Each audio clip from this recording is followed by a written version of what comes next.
मैं आपसे एक सवाल पूछूंगा हूं, क्या आप सच में जानते हैं कि आध्यात्म क्या होता है? रुकिए, जवाब देने से पहले जरा सोचिए। आज दुनिया में करोड़ों लोग मंदिर जाते हैं, पूजा करते हैं, भजन सुनते हैं, माला जपते हैं और उन्हें लगता है कि यही आध्यात्म है। लेकिन सच्चाई इससे बहुत अलग है। सच्चाई ये है कि अधिकांश लोग भक्ति को ही आध्यात्म समझ लेते हैं और यहीं से सबसे बड़ी भूल शुरू होती है, क्योंकि भक्ति, ध्यान और आध्यात्म ये तीनों एक जैसे नहीं हैं। ये तीन अलग मार्ग हैं जो अंत में एक ही सत्य की ओर ले जाते हैं। लेकिन अगर इनका अंतर समझ में न आए तो मनुष्य पूरी जिंदगी खोज में भटकता रहता है।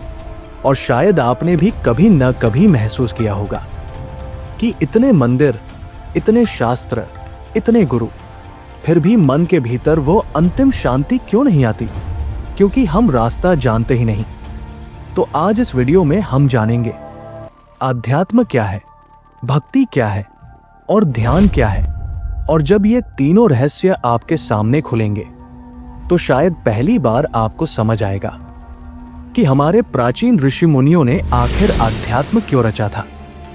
प्राचीन भारत में जो ऋषि थे, वशिष्ठ, याज्ञवल्क्य, अष्टावक्र, जनक, पतंजलि, उन्होंने धर्म नहीं बनाया था, उन्होंने आध्यात्म बनाया था।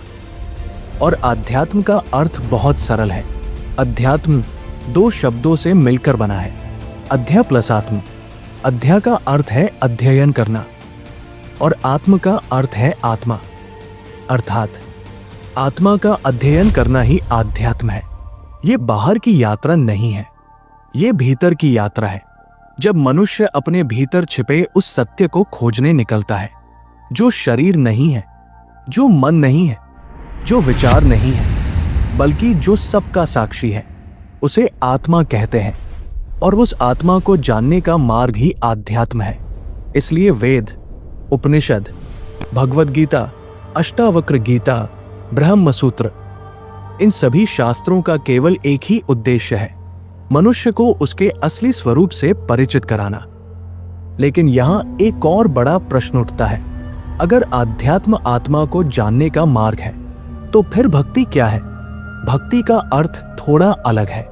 भक्ति का अर्थ है अपने हृदय को इतना शुद्ध कर लेना कि उसमें केवल एक ही भावना रह जाए, समर्पण। भक्ति में मनुष्य अपने आप को किसी एक ईश्वर में समर्पित कर देता है। वो हर समय उसी का स्मरण करता है, उठते बैठते, खाते पीते, सोते जागते। उसके भीतर केवल एक ही नाम गूंजता है, कृष्ण, राम, शिव या कोई भी इष्ट देव। भक्ति में लक्ष्य आत्मा को जानना नहीं होता। भक्ति में लक्ष्य होता है अपने आप को ईश्वर में विलीन कर देना। इसलिए मीरा, चैतन्य महाप्रभु, तुलसीदास, इन सबका मार्ग भक्ति का मार्ग था। लेकिन अब तीसरा मार्ग आता है जो सबसे रहस्यमय है, ध्यान।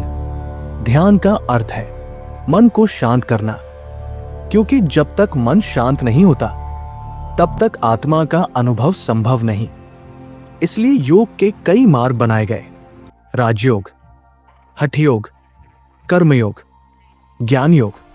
इन सब का उद्देश्य एक ही था, मनुष्य को ध्यान की अवस्था तक पहुंचाना। पहले शरीर को स्वस्थ बनाया जाता है। योगासन से शरीर लचीला होता है, प्राणायाम से ऊर्जा संतुलित होती है। जब शरीर स्थिर हो जाता है तब मन को स्थिर करना आसान हो जाता है। और जब मन स्थिर हो जाता है तभी ध्यान शुरू होता है। ध्यान का अर्थ है अपने विचारों को देखना, उन्हें रोकना नहीं, उन्हें दबाना नहीं, सिर्फ देखना।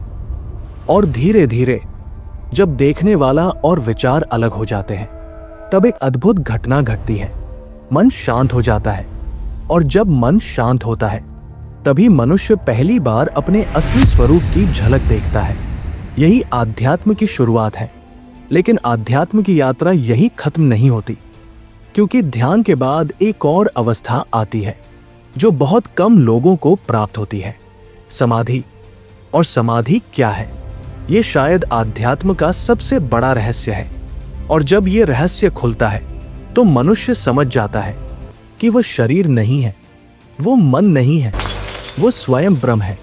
लेकिन समाधि की ये अवस्था कैसे आती है और जब कोई व्यक्ति अपने आत्मा को जान लेता है तो उसके भीतर क्या परिवर्तन होता है, ये हम इस कहानी के अगले भाग में समझेंगे।